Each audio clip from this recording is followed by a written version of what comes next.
Here's the script with the minute markers removed. Have you ever looked at the world, seen how messy and disorganized everything is, and thought to yourself, I could fix this if everyone just did exactly what I said? Congratulations, you have the soul of a dictator. But absolute power isn't a switch you just flip. It's a ladder. And today, you are stepping onto the very first rung. Right now, you aren't commanding nuclear submarines or demanding giant statues of yourself. You are starting small. You are the petty tyrant. The ruler of a micro-domain. Think of a corrupt small-town mayor, or worse, the president of a heavily armed homeowners association. Your weapons aren't tanks, they're fines, zoning laws, and bureaucratic nightmares. You control a tiny perimeter, but inside that perimeter, your word is absolute law. At this entry-level stage of tyranny, your primary emotion is vindictiveness. You spend your mornings looking for minor infractions. Did someone park their car 2 inches over the white line? That's a towable offense. Did a local shop owner forget to pay their specific, completely fabricated beautification fee? Shut them down. You thrive on the small dopamine hits of forcing people to look you in the eye and ask for permission. The locals hate you, of course. They whisper about you in the grocery store aisles.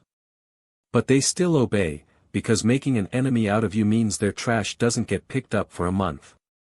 It's intoxicating, but deep down, you know this isn't enough. You don't want to rule a neighborhood. You want a flag. Welcome to level 2. You've successfully organized a coup in a small, unstable tropical nation. The transition from local politician to military junta leader is a rush. You wake up on day 1, step onto the balcony of the presidential palace, and look out at a city where your face is suddenly on every billboard.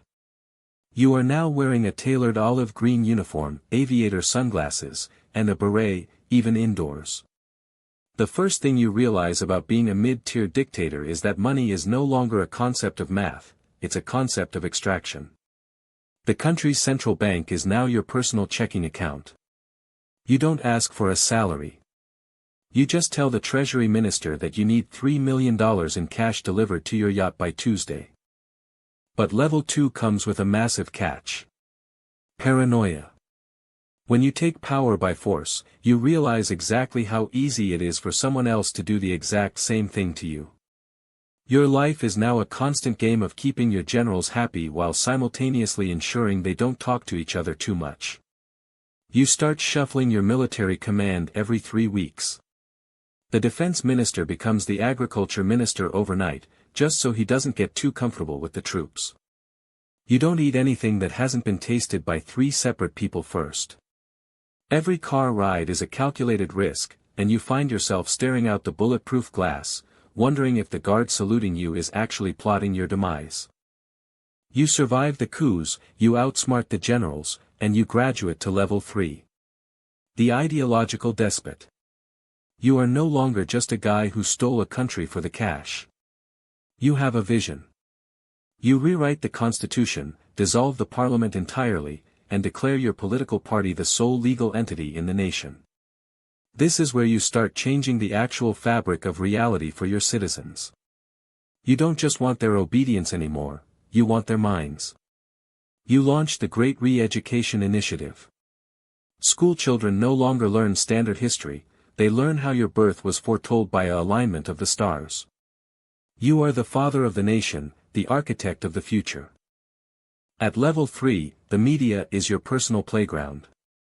There is only one television channel, and it broadcasts your speeches 24 hours a day. If the economy is crashing and people are starving, the news anchors smile and report a record-breaking harvest, completely manufactured by your Ministry of Information. You start banning things simply because you don't like them. Western music. Banned. Blue jeans. Banned. Typing machines without a government license. Strictly prohibited. You sit in your sprawling marble palace, completely insulated from the truth, surrounded by yes men who applaud every time you clear your throat. You genuinely start to believe your own lies. And that belief propels you straight into level 4. The cult of personality. This is the stage where dictatorship shifts from a political system into a literal religion, and you are the god. Money doesn't matter. Laws don't matter. Only devotion matters. You commission a gold-plated statue of yourself that rotates 360 degrees every day to always face the sun. You rename the month of January after yourself, and the month of April after your mother. You write a book of philosophical nonsense, make it mandatory reading for every citizen, and decree that passing a driving test requires memorizing Chapter 4. Being a Level 4 dictator is a bizarre surrealist dream. You walk into a stadium, and 50,000 people weep tears of pure joy just because you waved your hand. You hold cabinet meetings where if you make a terrible joke, your ministers laugh so hard they pass out, because being the first person to stop laughing looks like treason. You start designing your own sports cars, commanding national sports teams from your iPad, and declaring that your country has successfully discovered a cure for the common cold using native herbs. You are completely untouchable, a living myth walking among mortals. But then, you reach the apex. Level 5. The global superpower emperor. You aren't just ruling a country anymore, you are shaping the geopolitics of the entire planet. You possess a massive standing army, cyber warfare divisions, and a nuclear arsenal that keeps the Western Hemisphere awake at night. When you speak, the global stock markets fluctuate. International leaders who used to call you a tyrant now line up to shake your hand at summits because they need your oil, your lithium, or your cooperation. You have achieved total, absolute, unyielding control over hundreds of millions of lives. Yet, standing at the very top of the mountain, looking out over your vast empire, a cold realization washes over you. The higher you climb, the smaller the safety net. At level 5, there is no retirement plan. There is no stepping down to write a memoir. You are trapped in the machine you built. The surveillance state you created to watch your citizens is now watching you. You look at your closest allies, your top inner circle, and you realize that every single one of them is waiting for you to blink, waiting for you to grow old, waiting for the perfect moment. You have all the power in the world, but you have never been more alone. So, you've conquered the world stage. You're a global superpower. But look in the mirror. Those dark circles under your eyes aren't from governing, they're from the crushing weight of your own mortality. That brings us to the next, inevitable phase of absolute rule, the dynastic obsession. You realize that all this power means nothing if your name dies with you. Suddenly, you're completely unqualified, pampered eldest son is appointed as the supreme general of the armed forces. Your daughter is now the minister of culture and truth. You start modifying the national history books to make your family tree look like a lineage of demigods. The problem? Your kids are soft. They grew up in palaces, not trenches. You spend your nights wondering if they'll lose everything you built within 48 hours of your funeral. To protect your legacy, you have to initiate the Great Inner Circle Purge. This is the ultimate test of your administrative genius. You realize that the people most likely to overthrow you aren't the starving peasants outside your gates, it's the smiling generals sitting at your dinner table. You develop the clapping trap. During your 3-hour speeches, you watch the audience with predatory focus. Who is the first person to stop applauding? Who looks just a little too tired? That person disappears by morning. You replace your competent, independent-minded advisors with total non-threats. Your new Minister of Defense is a former registry clerk whose only qualification is that he cries with gratitude whenever you look at him.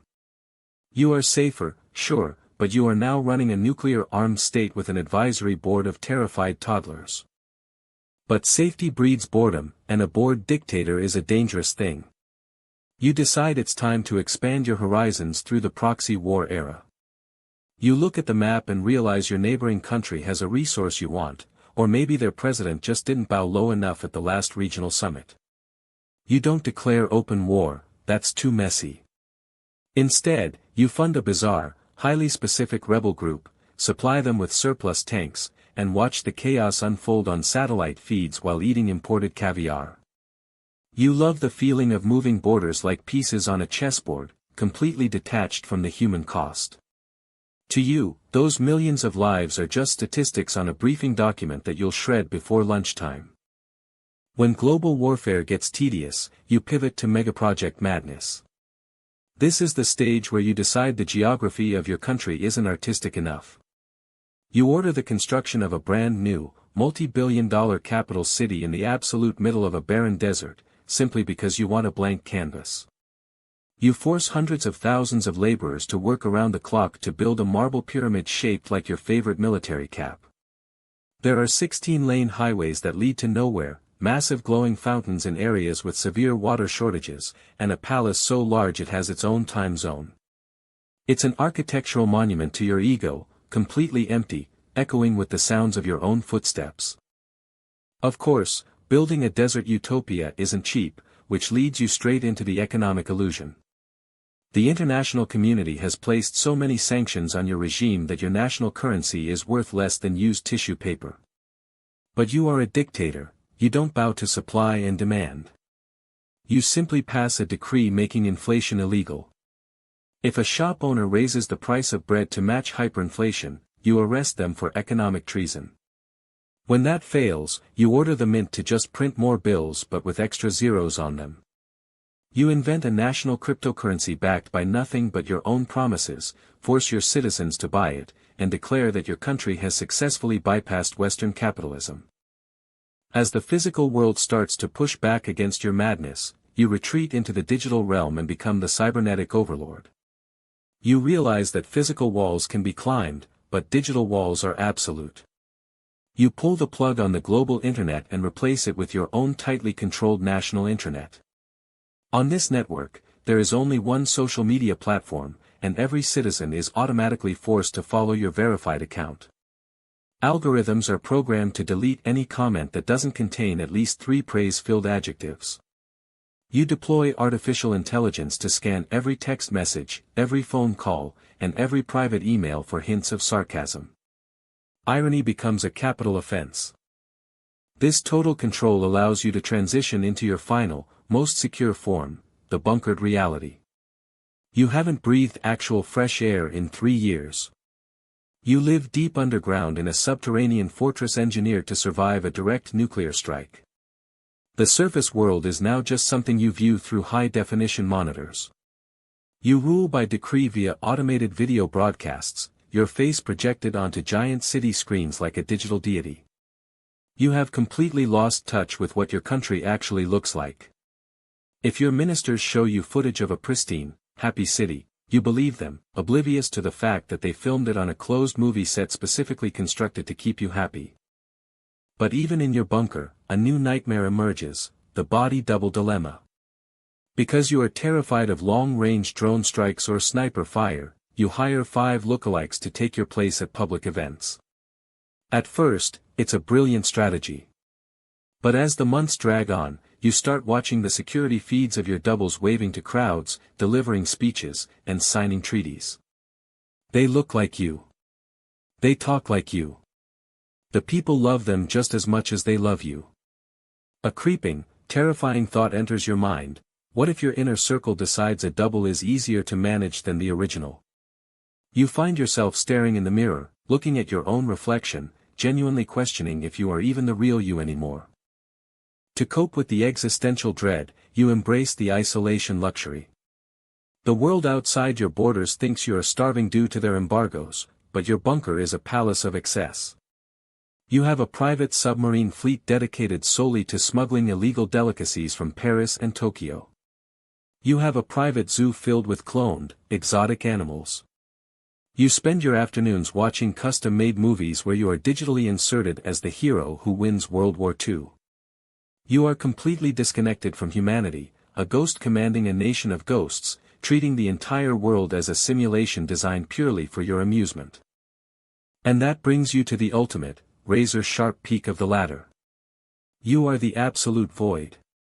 You have eliminated every rival, brainwashed every citizen, secured your family line, and conquered reality itself. There are no more levels to achieve. There is no one left to fight. Your power is total, but it exists in a vacuum. You sit alone in the dark, listening to the hum of your bunker's air filtration system, realizing the ultimate joke of tyranny. You spent your entire life fighting to control everything, only to realize that the cage you built has no door, and you are the only one locked inside. But you don't stop just because reality has run out of territory. When there are no more countries to conquer, and no more rebels to crush, you turn your absolute authority toward the final, ultimate enemy, time itself. Welcome to the immortality delusion. You realize that a lifetime of absolute power is tragically short, so you divert half your nation's gross domestic product into classified biological research facilities hidden deep inside the mountains. You employ a small army of geneticists, cyberneticists, and questionable surgeons whose only job is to make you live forever. You start drinking strange, synthetic vitamin cocktails, undergoing experimental gene therapies, and sleeping in pressurized oxygen pods.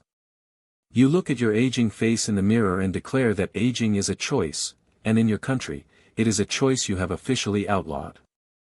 Because you are planning to live for the next 300 years, you decide that your physical body needs an ultimate insurance policy. Enter the heartbeat trigger. You hook yourself up to a highly sophisticated medical biometric harness that monitors your vitals 24 hours a day. But this isn't just for your health. You wire this harness directly into your nation's nuclear launch silos and automated military infrastructure.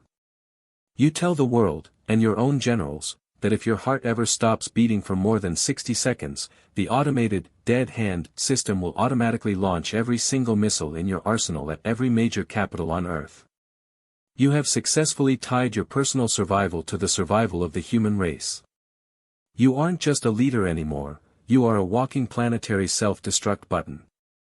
With the world effectively held hostage by your pulse, you transition into the post-human grandeur. You stop interacting with human beings entirely. Why should you?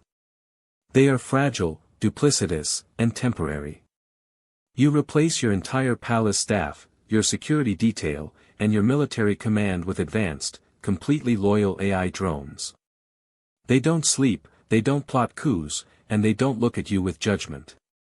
You sit in your command center, watching 1,000 screens, orchestrating the daily routines of an entire population through automated algorithms.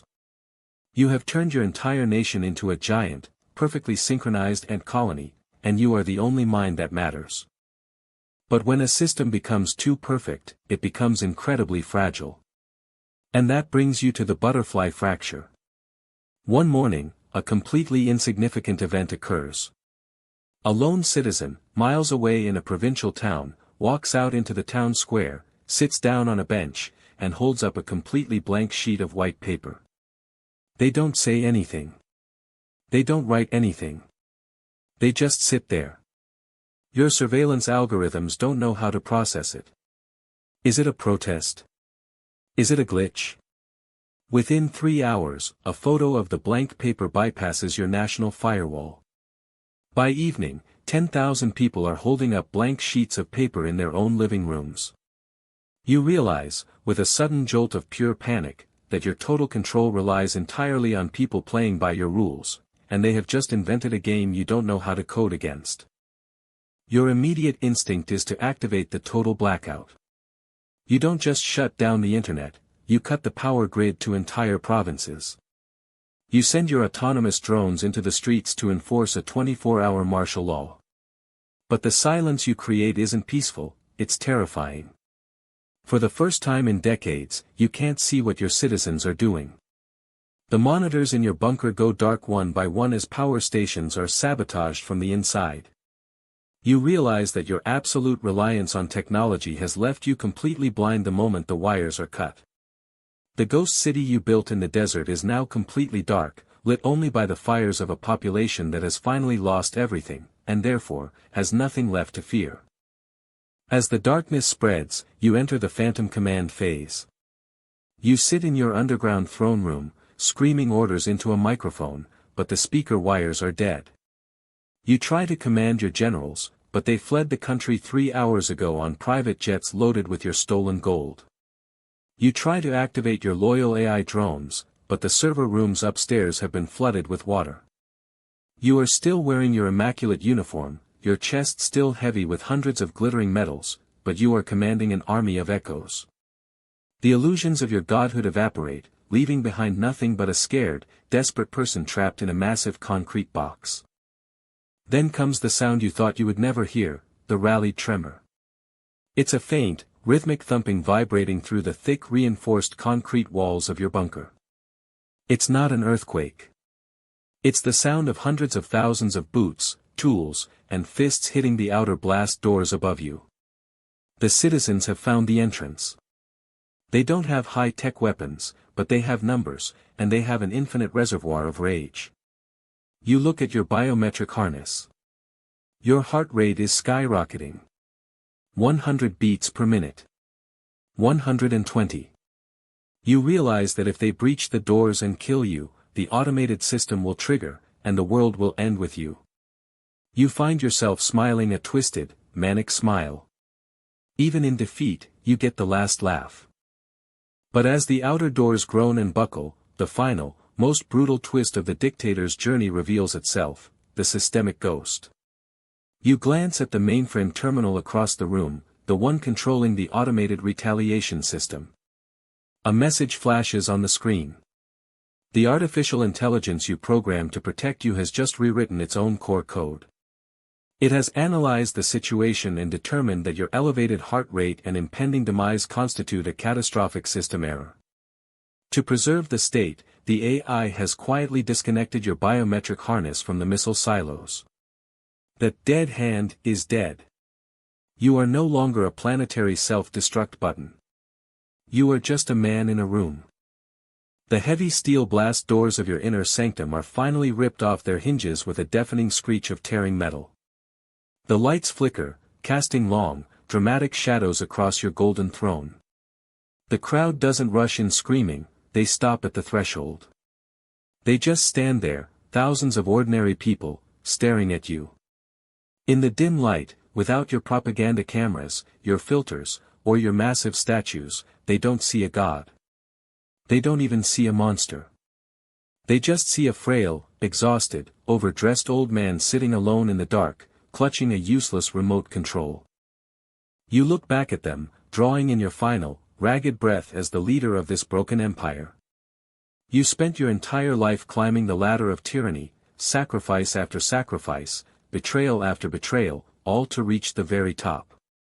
And as the crowd steps forward to finally bring your regime to its definitive, unscripted end, you realize the ultimate truth of the cosmos: every level of dictator ends exactly the same way, as a historical cautionary tale, told by the survivors.